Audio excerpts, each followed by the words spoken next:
Muy buenos días a todos y a todas.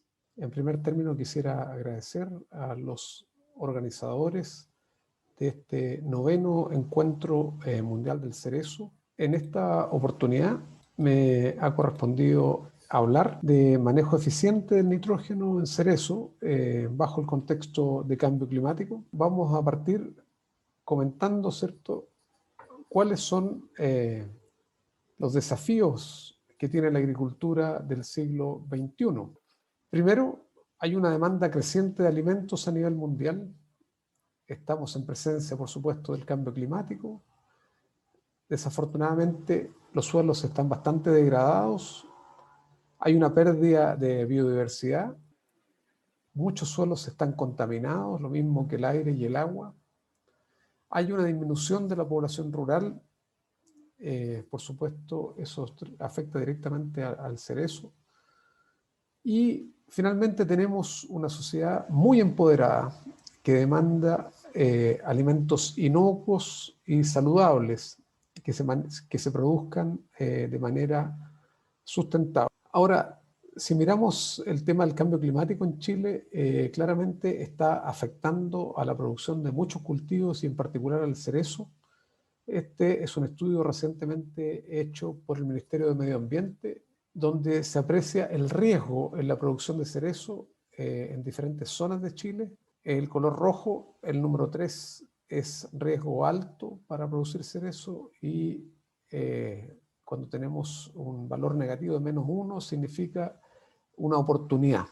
Bueno, y claramente se ve que tenemos más riesgo, ¿cierto?, de producir cerezo en la zona norte y en los secanos, ¿cierto?, hacia el interior. Y tenemos menos riesgo o alguna oportunidad, ¿cierto?, hacia la zona precordillerana y también hacia el sur del país. Por supuesto, esto nos obliga a establecer algunas estrategias, ¿cierto?, de manejo frente a este riesgo de producción en algunas zonas, en particular en la sexta región. Ahora, ¿qué podemos hacer para satisfacer o para cumplir con todas las demandas, ¿cierto?, de la agricultura del siglo XXI, entre ellos con el cambio climático? Tenemos que cambiar nuestra forma de producir a un nuevo modelo, uno que considere la calidad de suelo como base de una producción sustentable, un modelo que utilice las mejores tecnologías disponibles tanto desde el mundo orgánico como convencional y que utilice las tecnologías, ¿cierto?, de punta que nos permitan hacer manejo sitio específico. Lo que tenemos que lograr es mejorar la calidad de suelo, nos va a permitir tener una mejor retención de agua y nutrientes, pero por otro lado nos va a permitir un muy buen desarrollo de raíces, lo que nos permite a su vez usar de mejor forma el agua y los nutrientes almacenados en el suelo. Eso a su vez nos permite tener una buena biomasa aérea que finalmente es nuestra fábrica para producir buenos rendimientos y calidad. Pero todo parte de la calidad del suelo y lo que buscamos son suelos vivos que tengan una buena estructura, que tenga una alta actividad biológica y una alta actividad de raíces como la que ustedes pueden apreciar aquí, ¿cierto? Estas raíces muy activas absorbiendo el agua y los nutrientes. ¿Cómo se mide la calidad del suelo? La calidad del suelo se puede medir de diferentes formas, ¿cierto? Existen indicadores de calidad que son indicadores físicos, algunos son químicos, algunos indicadores bioquímicos y biológicos. Todos estos propiedades o indicadores del suelo interactúan entre ellos, ¿cierto? Y otorgan la calidad del suelo. Y la calidad la podemos observar, por ejemplo, en cosas como la estabilidad de agregados, la capacidad de retención de humedad, la posibilidad de que los suelos se compacten y la capacidad de suministro de nutrientes, entre otros. Si tuviéramos que definir un buen suelo, sería aquel que tiene un buen contenido de materia orgánica, ojalá no más allá de un 4% en los suelos que no son volcánicos, por supuesto, una buena estructura granular o de migajón, que tenga un buen pH, ojalá que este pH sea cercano a la neutralidad, que tenga niveles adecuados de nutrientes, pero no excesivos, sin toxicidad de metales y una alta actividad biológica. Ahora, el mejoramiento de la calidad del suelo se logra de diferentes formas, ¿cierto? la aplicación de materia orgánica, las enmiendas de suelo, enmiendas químicas, pero también a través del uso de algunas prácticas como los cultivos de cobertera, como se aprecia en esta diapositiva. Ahora, si nosotros tuviéramos que definir cuál es el mayor factor limitante de la producción de cerezo en Chile, es claramente la toxicidad de cobre en los suelos que producen cerezo. La mayoría de los suelos muestran niveles de cobre bastante altos, en particular en la sexta y séptima regiones, pero hacia el sur rápidamente estamos construyendo cobre. Si ustedes observan acá, en este cuartel, los niveles de cobre son bastante altos y en promedio superan los 50 partes por millón, que es el límite tóxico de cobre de TPA. Y esta acumulación de cobre se debe principalmente a las aplicaciones de cobre que se utilizan para control de cáncer bacterial. ¿Por qué es limitante? Porque afecta no solamente directamente a la planta, ¿cierto? También afecta la biología del suelo y afecta el funcionamiento de muchas enzimas del suelo y algunas relacionadas con el ciclo del nitrógeno, por ejemplo, como la ureasa. En esta tabla ustedes observan la correlación entre la cantidad de cobre soluble e intercambiable y la actividad de la ureasa, ¿cierto? La enzima encargada de transformar la urea a amonio, ¿cierto? Y ustedes ven que existe una relación inversa, es decir, a mayor cantidad de cobre, menor actividad de la ureasa, por supuesto lo que impacta el ciclo del nitrógeno y la eficiencia de uso de esa urea. Desde el punto de vista de los requerimientos de suelo del cerezo, requieren un buen drenaje, tienen una demanda moderada de nutrientes, el pH ideal es entre 6 y 7,5 y la conductividad eléctrica debería ser menor a 1,5 decisimen por metro. El cerezo es bastante susceptible a excesos de sales, así que todo lo que sea mayor a 2 decisimen por metro posiblemente ya empieza a causar detrimentos. El cerezo además es bastante susceptible a la toxicidad de cobre y otros metales como el manganeso. Ahora, bajo este contexto, ¿cierto?, de cambio climático, la necesidad de mejorar la calidad del suelo, hace varios años estamos trabajando en un concepto que se llama manejo integrado de la nutrición, que tal como su nombre lo indica, integra diferentes manejos y tecnologías. Y entre algunas de ellas, ¿cierto?, tenemos la analítica como base de la toma de decisiones, ¿cierto?, análisis de suelo, tejido, agua, etcétera. Las aplicaciones de materia orgánica para mejorar el suelo, el ajuste de dosis, ¿cierto? No aplicar más allá de lo que uno requiere, el uso de enmiendas de suelo, por ejemplo, si nosotros tenemos niveles de fósforo bajos, los podemos enmendar en invierno, el uso de microorganismos promotores de crecimiento de plantas o PGPB, bacterias promotoras de crecimiento de plantas, y tratar de usar herramientas de manejo sitio específico, ¿cierto? Todas estas tecnologías y otras más se pueden integrar dentro de lo que nosotros llamamos manejo integrado de la nutrición. Ahora, en general, ¿cierto? La mayoría de los productores trabajan con promedios, trabajan en base al promedio de fertilidad, al promedio de rendimiento, al promedio del análisis de tejido, pero tal como dice el título de esta diapositiva, el promedio puede ser engañoso, puesto que el promedio normalmente muestra el valor central, ¿cierto?, de la propiedad de interés. Miremos este caso. En este caso tenemos un cuartel de 10 hectáreas aproximadamente, cuyo promedio de fósforo es 23 partes por millón. Nosotros podríamos suponer que este nivel de fósforo es adecuado y que estamos bastante bien, pero si nosotros miramos la varianza que existe dentro de este mismo cuartel, existen sectores con 5 partes por millón y sectores con 43 partes por millón.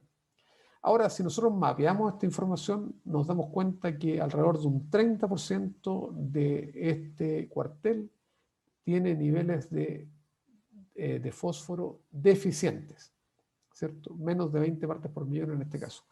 Entonces, si nosotros seguimos trabajando en promedio, siempre vamos a estar perdiendo el detalle de estos sectores que tienen bajos niveles o incluso altos niveles, ¿cierto?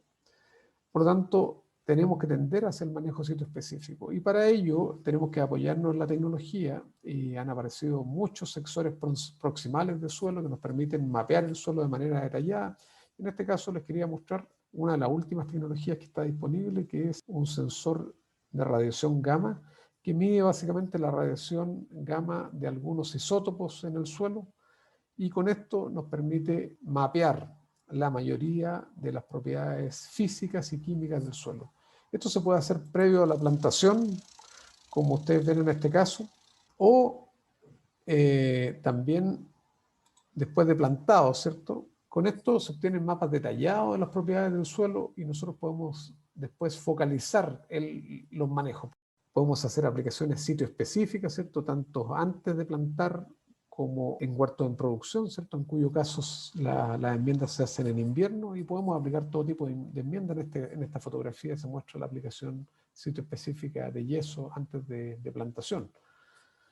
Así que la eliminación de los factores limitantes es clave para un manejo sustentable. Ahora nos vamos a referir directamente al nitrógeno. El nitrógeno es claramente el pilar de la producción de la mayoría de los cultivos en el mundo, pero existe una contradicción bastante grande, puesto que el nitrógeno es el factor más limitante de la producción, sin embargo es el elemento más abundante en la naturaleza.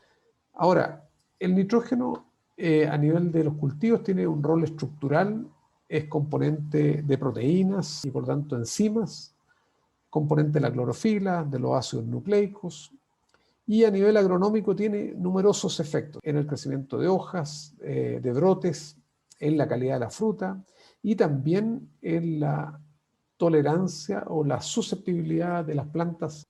Así que el nitrógeno es bastante delicado en términos de su manejo. Ahora, ¿cuáles son los objetivos del manejo del nitrógeno en huertos de cerezo? Habíamos hablado, ¿cierto?, el objetivo de mejorar la calidad del suelo. Es un objetivo de manejar el nitrógeno. La idea es no aplicar en exceso, ¿cierto? Mantener los niveles de conductividad eléctrica bajos. Ojalá tener mucho nitrógeno a nivel de biomasa microbiana. Queremos manejar el vigor del huerto, manejar las reservas del huerto en los diferentes tejidos del árbol, manejar la salud de la planta, ¿cierto? Habíamos dicho, ¿cierto?, que excesos de nitrógeno causan mayor susceptibilidad a enfermedades, por ejemplo. Queremos manejar la poda, tener que minimizar la poda, eso es una buena práctica. Maximizar la inducción de yemas, mejorar la calidad y el rendimiento de fruta, minimizar las cantidades de fertilizantes a utilizar y por supuesto los costos de mano de obra. Y una cosa bien importante no solamente para la agricultura, sino que para el público en general, que es minimizar el impacto ambiental. Como ustedes pueden ver, existen numerosos objetivos del manejo del nitrógeno y nosotros nos vamos a estar refiriendo a algunos de ellos. Miremos un poquito los efectos del nitrógeno sobre la calidad de la fruta de cerezo. Aquí, en este gráfico, tenemos la dosis de nitrógeno en gramos por árbol, desde 0 a 75 gramos por árbol. Esto significa entre 0 y 75 unidades de nitrógeno por hectárea aproximadamente. Y aquí en el eje de la Y tenemos firmeza del fruto y por otro lado el contenido total de nitrógeno en el fruto. Y la firmeza del fruto se midió en 3 tiempos: a cosecha, que es la barra blanca, luego a los 25 días y a los 50 días. Si nos fijamos en esta dosis de nitrógeno sin nitrógeno, básicamente aquí estábamos con poco nitrógeno en el sistema y ustedes ven que la calidad de la fruta, la firmeza se perdió rápidamente, claramente porque el nitrógeno es estructural y aquí teníamos poco nitrógeno. En cambio, cuando ya aplicamos una cantidad moderada de nitrógeno, alrededor de 25 unidades, ustedes pueden ver que la firmeza se mantuvo en el tiempo, pero si miramos las siguientes dosis, la firmeza en términos promedios cae nuevamente y se produce este tipo de curva, básicamente donde hay un óptimo desde el punto de vista de la firmeza de fruto. Y ustedes ven, eso es ni mucho nitrógeno ni poco nitrógeno, unas cantidades bastante moderadas, alrededor de 25 unidades en este ejemplo. Ahora, la pérdida en la firmeza del fruto está asociada directamente a un aumento en el contenido de nitrógeno del fruto. Por lo tanto, la idea es mantener niveles adecuados, pero no excesivos de nitrógeno en el fruto. Por lo tanto, la idea es aplicar cantidades apropiadas, y esa cantidad apropiada viene desde un balance entre lo que el cultivo demanda y el suministro de nitrógeno. Lo que el cultivo demanda viene dado por el rendimiento esperado, ¿cierto? Cuánto nosotros esperamos en términos de rendimiento, y eso se multiplica por un factor de demanda, que normalmente son aproximadamente casi 6 kilos de nitrógeno por tonelada de fruta fresca, ¿ya? Y eso nos da la demanda. Y después tenemos que restarle a esta demanda el suministro, y esto es bien importante. Hay que ver cuánto nitrógeno residual había en el suelo en primavera, por ejemplo, cuánto nitrógeno aporta el agua y cuánto se va a mineralizar desde el suelo. Y después todo esto lo corregimos por la eficiencia, y obviamente la eficiencia depende de varias cosas. Por ejemplo, qué tan parcializado se aplica el nitrógeno, si usamos o no usamos inhibidor de nitrificación, pero esta eficiencia por lo menos debería ser en cerezo y bajo riego por goteo 60-65%. Ahora, acá están las demandas y las extracciones de cerezo. Habíamos dicho que el cerezo saca alrededor de 6 kilos de nitrógeno por tonelada de fruta fresca, alrededor de 1,4 de fósforo y 7,7 kilos de K2O por tonelada de fruta fresca. Sin embargo, lo que extrae la fruta, lo que sale del campo, ¿cierto?, en la fruta son cantidades bastante más bajas, ¿cierto?, que la demanda total. Ahora, para conocer el nivel de nitrógeno residual, que es uno de los componentes del suministro, nosotros estamos recomendando analizar el suelo en 2 épocas, al menos, ¿cierto?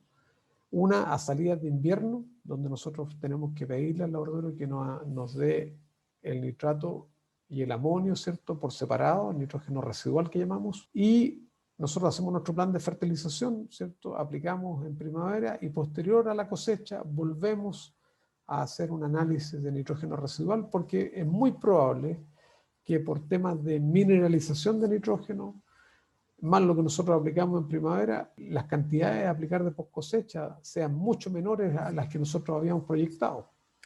Salvo, por supuesto, que el rendimiento haya sido extremadamente alto, y en ese caso tendríamos que aumentar, por supuesto, los niveles de aplicación de post cosecha, ¿ya? Y con esto nosotros hacemos nuestro plan de fertilización, en este caso para la temporada total, y ajustamos posteriormente con este análisis la dosis de post cosecha. Ahora, en muchos casos, cuando nosotros analizamos el suelo, nos encontramos con cantidades altísimas de nitrógeno, en particular en post cosecha. Si ustedes ven, estos son 2 cuarteles de cerezo, pero claro, estamos en el sur de Chile, en suelos volcánicos, y ustedes pueden ver las cantidades de nitrógeno residual en post cosecha. Aquí en este caso tenemos más de 100 ppm, en los 2 casos, ¿cierto? Más de 100 ppm. Eso estamos hablando, si lo transformáramos, son como 300 unidades de nitrógeno en el suelo residual, ¿ya? En ese caso, por supuesto, no se aconsejaría la aplicación de ningún tipo de nitrógeno al suelo. Ahora, ¿cuánto mineralizan los suelos, ¿cierto?, que es el otro componente del suministro, ¿cierto? Cuánto nitrógeno se mineraliza en el suelo, y la verdad que las cantidades de nitrógeno que se puedan mineralizar de un suelo son muy importantes. Estos son todos suelos de la zona centro-sur de Chile. Ustedes pueden ver que los suministros de nitrógeno pueden ser muy importantes, en algunos casos, ¿cierto?, sobre 100 unidades de nitrógeno por hectárea. Lamentablemente, muchos productores aplican en exceso nitrógeno, y este nitrógeno, por supuesto, va a ir a dar a nuestras aguas de regadío. En este caso, esta es una agua de pozo en la 6ª región. Encontramos en pleno verano 43 partes por millón de nitrógeno en total, ¿cierto?, sumando nítrico y amoniacal. Esos son, si se usaran 10.000 metros cúbicos por hectárea, son más de 400 kilos de nitrógeno aportados vía agua. Ahora, cuando nosotros hacemos los balances, ¿cierto?, entre lo que el cultivo demanda y el suministro que viene del nitrógeno residual, lo que se mineraliza, lo que viene en el agua de riego, la verdad que llegamos a dosis bastante moderadas. Ustedes ven, esta es una típica fertilización para un rendimiento de aproximadamente 15 toneladas de cerezo. Esto lo podemos dividir en pre-cosecha y post-cosecha, ¿cierto?, con algún tipo de de división, en este caso 30-70, perdón, y nosotros aplicamos esto de pre-cosecha, posteriormente hacemos análisis de suelo y podemos ajustar la dosis de post-cosecha.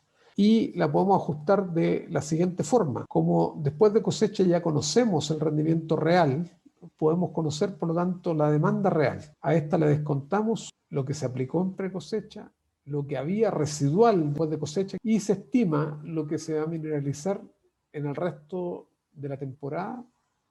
Se corrige por la eficiencia, ¿cierto? Y esto nos da la dosis de post cosecha. Con este sistema se ha demostrado que en muchos casos no es necesario aplicar de post cosecha, y como les decía anteriormente, en el caso que el rendimiento haya sido mucho más alto que el que nosotros esperamos, podemos recuperar la planta en términos de reservas aplicando más nitrógeno de acuerdo a este balance. Pero este balance requiere un análisis de nitrógeno residual inmediatamente post cosecha.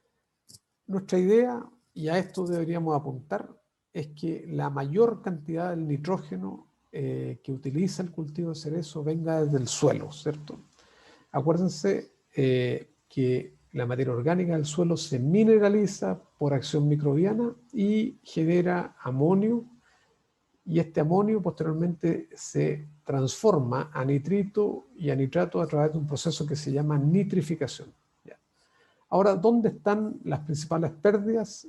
Las principales pérdidas de nitrógeno están en el caso de la urea. Por ejemplo, si yo usara urea, la urea, mientras no se transforme a amonio, se puede perder por lavado. La urea también se podría perder por volatilización, cosa que no ocurre en el caso de fertirriego. Pero sí, por ejemplo, en presencia de altos niveles de cobre, la urea se mantendría como urea y podría lavarse.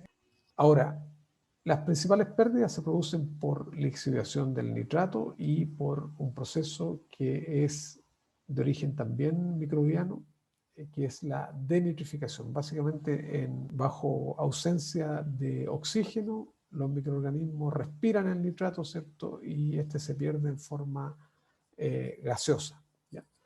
Así que esto hace que la eficiencia de uso del nitrógeno sea baja, como decíamos, en sistemas frutales de alrededor de 40%, 50% como máximo. Sin embargo, nosotros podríamos llegar hasta 75%.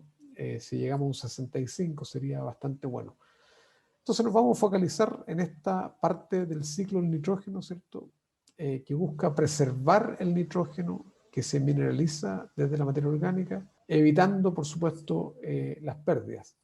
Y para eso nosotros podemos usar tecnología. En este caso podemos usar lo que llamamos los inhibidores de nitrificación, que son sustancias químicas que inhiben la actividad de algunos microorganismos y en particular de enzimas, ¿cierto?, específicas para evitar o hacer más lento el paso de amonio a nitrito. Entonces los inhibidores de nitrificación funcionan tal como se ve acá. El amonio que viene de la materia orgánica o del fertilizante, ¿cierto?, se va a transformar en presencia de oxígeno, obviamente, y en presencia de estos grupos de microorganismos, y esta enzima que se llama amonio monooxigenasa se va a transformar primero a nitrito y posteriormente por acción de estos microorganismos y en específico la enzima nitrito oxidasa se va a transformar a nitrato, ¿ya? Y el nitrato es el que está expuesto a las pérdidas. Entonces, si nosotros bloqueamos el paso de amonio a nitrito a partir del uso de una sustancia inhibidora de nitrificación, se mantiene el amonio por más tiempo en el suelo, las plantas pueden absorber amonio, ¿cierto?, de manera bastante eficiente, y aumenta la eficiencia de uso. Ahora, existen numerosos inhibidores de nitrificación en el mercado. Esta es una tecnología bastante antigua, sin embargo, los nuevos inhibidores tienen alrededor de 20 años en el mercado. Este es el más eficiente.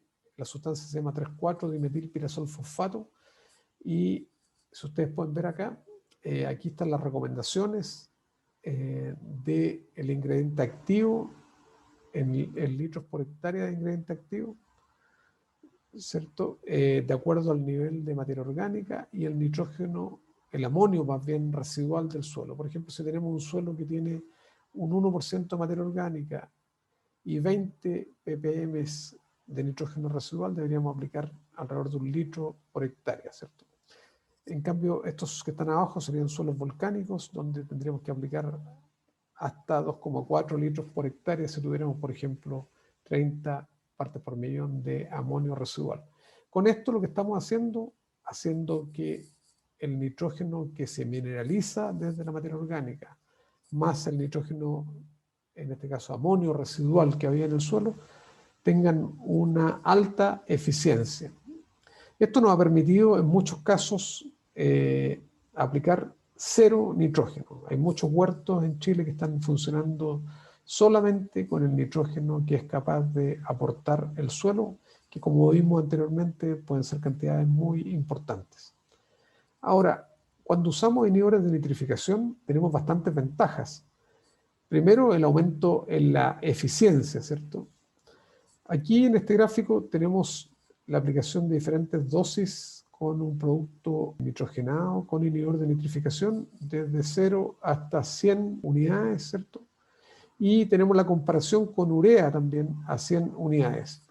Si ustedes se fijan en estas barras, a mayor dosis de nitrógeno, mayor cantidad de nitrógeno residual en el suelo, pero lo más importante, hay más amonio también en el sistema, ya que es la barrita clara acá. Y eso es exactamente lo que hacen los inhibidores de nitrificación, ¿cierto? Mantener más amonio en el suelo. Ahora, si nosotros comparamos estos tratamientos, nos damos cuenta que si nosotros aplicamos un fertilizante con inhibidor de nitrificación a la dosis 50, alcanzamos la misma cantidad de nitrógeno, incluso levemente superior, que si aplicamos solo urea al 100%. Es decir, la eficiencia es mucho mayor, ¿cierto?, en presencia de inhibidor de nitrificación, y esto nos permite a nosotros reducir las dosis de nitrógeno cuando se usan inhibidores de nitrificación hasta en un 50% fácilmente. Por otro lado, cuando nosotros aplicamos el nitrógeno de manera parcializada, por supuesto que aumenta la eficiencia. Sin embargo, la fuente es muy importante. Bueno, si miramos la altura de las barras, ¿cierto?, lo que se ve es que el inhibidor de nitrificación aplicado mensualmente funciona mejor que la urea aplicada semanalmente. O sea, por más esfuerzo que nosotros hagamos de parcializar la urea para tener mejor eficiencia, nunca alcanzamos la eficiencia que se alcanza con el inhibidor, e incluso en presencia de inhibidor nosotros podríamos espaciar las aplicaciones hasta una aplicación mensual y ser más eficientes que la aplicación de urea sola. Y cuando usamos inhibidores también tenemos algunos otros efectos positivos, ¿cierto? Como por ejemplo, aumento en la absorción de fósforo. Cada vez que la planta absorbe más amonio, también absorbe más fosfato. Cuando la planta encuentra amonio en el suelo, una gran proporción del amonio se asimila rápidamente a nivel de raíces, como un aminoácido de reserva, como arginina, y una parte menor pasa a la hoja con mucho menos pasos, ¿cierto? Porque ya el amonio se encuentra reducido para formar aminoácidos. Ahora, ¿qué significado tiene esto? Es que cuando la planta encuentra amonio en el suelo, tiene una mayor eficiencia en la producción de aminoácidos, hay un ahorro energético, por lo tanto, ¿cierto?, que se puede usar, por supuesto, en la producción de biomasa. Así que el uso de inhibidores, sobre todo en el caso de cerezo, que tiene una post-cosecha bastante larga, ¿cierto?, es muy importante para la recuperación de reservas, ¿cierto?, puesto que los inhibidores ayudan a que haya más amonio y este amonio va a ser rápidamente asimilado como aminoácidos de reserva, principalmente arginina. Bueno, hemos estado trabajando en los niveles críticos de arginina en cerezo y aquí tenemos una calibración que hicimos con bastantes datos. Hemos determinado que más o menos el nivel crítico está alrededor de 2,4% de arginina. Pero hay que tener en consideración que este nivel varía, por supuesto, dependiendo del patrón que estemos utilizando. Patrones enanizantes necesitan mayores niveles de arginina que patrones más vigorosos. Habíamos comentado también que una de las formas de mejorar la calidad del suelo era la aplicación de materia orgánica, porque la materia orgánica es la que aporta nitrógeno a partir de su mineralización. Por otro lado, La materia orgánica, ¿cierto?, mejora la calidad del suelo y por lo tanto en sus relaciones hídricas. Cuando nosotros aplicamos materia orgánica al suelo, se causan varios efectos, ¿cierto? Y todo lo que causa esto es el aumento de la actividad biológica. Si nosotros queremos asegurar además la actividad biológica, podríamos inocular suelo con un bioinoculante, ¿cierto?, que nosotros llamamos genéricamente PGPR, ¿cierto?, promotores de crecimiento de raíces, y esto por supuesto ayudaría a estimular la actividad biológica en el suelo. Ahora, los productores se enfrentan a distintas fuentes de materia orgánica, ¿cierto?, entre ellas compost, sustancias húmicas, comerciales, de distinto tipo, y hay mucha oferta, ¿cierto?, de guanos estabilizados. Ahora, una cosa que hay que diferenciar, cuando nosotros estamos hablando de aplicar materia orgánica, siempre la estamos pensando como enmienda, y la calidad de enmienda de la materia orgánica depende directamente de su grado de humificación, ¿cierto? Cuando hablamos de materiales frescos, estos son más bien fertilizantes, ¿cierto? Cuando hablamos de materiales bien humificados, ¿cierto?, un compost bien maduro, por ejemplo, ahí estamos hablando de enmiendas. Y la discusión general, ¿cierto?, es qué dosis aplicar de estos materiales, en particular de estos guanos estabilizados, ¿cierto? Aquí tenemos el análisis de nitrógeno, fósforo y metales de un material estabilizado, ¿cierto?, que se vende en el mercado. Ustedes ven ahí, son 3 muestras y aquí está el promedio, y ustedes ven que estos tienen bastante nitrógeno, tienen cerca de un 2,5% de nitrógeno en promedio. Tienen bastante fósforo, ¿cierto?, estos materiales, alrededor de más de un 7%, 7,5%, y tienen contenidos de metales bastante importantes, ¿cierto? Estos están en partes por millón, y ustedes ven, estos materiales aportan bastante zinc. En base a estos análisis, aquí se muestra las cantidades de nitrógeno que suministraría estos materiales de acuerdo a la dosis aplicada. Y ustedes pueden ver, si yo aplico 20 toneladas, ¿cierto?, estaría aportando cerca de 400 kilos de nitrógeno, ¿cierto? Y gran parte de este nitrógeno va a ser entregado en la primera temporada, y hay una parte que es inmediatamente disponible, es como aplicar urea. El resto va a ser entregado durante la primera temporada como mineralización. O sea, con 20 toneladas podríamos tener más de 200 kilos de nitrógeno, y en 2 años podríamos tener casi 400 kilos de nitrógeno. Ahora, ¿cuánto deberíamos aplicar máximo? Habíamos dicho, ¿cierto?, en cerezo, tal vez con suerte, ¿cierto?, 100 unidades. O sea, las cantidades de guanos a aplicar deberían ser bastante bajas. Entonces la pregunta es, ¿cuánto deberíamos aplicar de estos materiales, ¿cierto?, para cumplir con los requerimientos técnicos y ambientales? Lo que ustedes ven en esta tabla son los límites desde el punto de vista ambiental, y estos son los límites técnicos para el caso de cerezo, ¿cierto? Ahora, cuando uno mete todo esto a una ecuación y determina cuál es la dosis máxima para cumplir con los límites técnicos, en este caso, nosotros no deberíamos sobrepasar 1,5 toneladas de estos materiales por hectárea.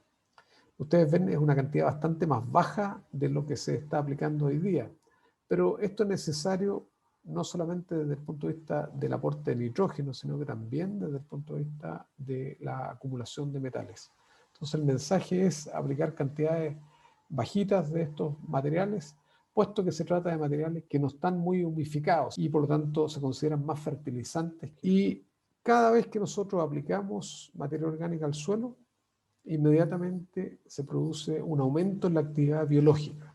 Los microorganismos que están en el suelo en presencia de algún tipo de materia orgánica, ¿cierto?, aumentan su actividad biológica. En este caso tenemos la actividad medida como actividad de la beta-glucosidasa, y ustedes ven cómo aumenta en presencia de materia orgánica, ¿cierto?, en comparación a un control. Ahora, si además de esto nosotros agregamos microorganismos, promotores de crecimiento de raíces, esto aumenta, por supuesto, la actividad biológica, se estimulan las raíces, y estos PGPR tienen varios efectos, entre ellos los que ustedes pueden ver acá, pero en la práctica todo esto se traduce en una mayor actividad biológica. Ustedes pueden ver aquí el efecto de la aplicación de inoculantes sobre la actividad de dos enzimas, una que se llama beta-glucosidasa y otra que se llama deshidrogenasa.